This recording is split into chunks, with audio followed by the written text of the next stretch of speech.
مفتاح صاحب آپ بتائیے، کیونکہ ریکوڈک کا بھی انہوں نے تذکرہ کیا، ریکوڈک میں بہت گنجائش ہے کہ آپ ریفائننگ انڈسٹری یہاں پہ لگائیں، آپ کی ریئر ارتھس یہاں سے ریفائن ہو، بجائے اس کے کہ آپ را قسم کی پروڈکٹ گاڑیوں میں بھر کے پورٹ پہ لے جائیں اور امریکہ جا کے ریفائننگ ہو۔ یہاں پہ اگر ریفائننگ ہوگی تو ہم کئی ارب ڈالر کمائیں گے، نہیں تو کچھ 100 ملین ڈالر ملیں گے۔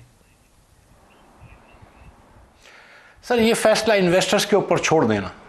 اس انویسٹر کو اگر بلوچستان کے اندر آواران کے پاس ریفائنری لگانی ہے 6-7 ارب ڈالر کی، اور وہ سمجھتا ہے کہ اتنا اسکیل یہاں پہ ہے، اس کو اتنی سیکیورٹی سیفٹی ہے، اتنی بجلی ادھر مل جائے گی، اتنا یہ سب کچھ کر لے گا تو خود ہی لگا لے گا۔ آپ کا کام ہے سر کہ تھوڑا سا آپ انوائرمنٹ اچھا کر دیں۔ اگر مثال کے طور پہ آج برآمدات پاکستان میں کم ہو رہی ہیں، پچھلے 5 مہینے کے اندر جو برآمدات 6% کم ہو گئی،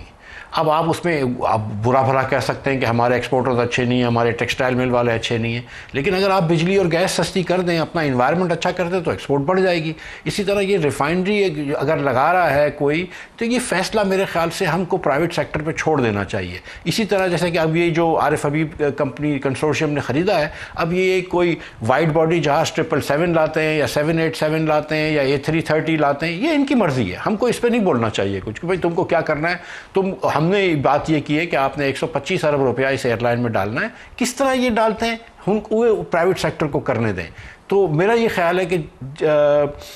یہ اگر ہم یہ فیصلے ہم پرائیویٹ سیکٹر پہ چھوڑ دیں، ہم اگر بلوچستان کے اندر لا اینڈ آرڈر کو بہتر کر لیں، ہم اگر بلوچستان کے اندر سڑکیں بنا دیں، ہم بلوچستان کے اندر اگر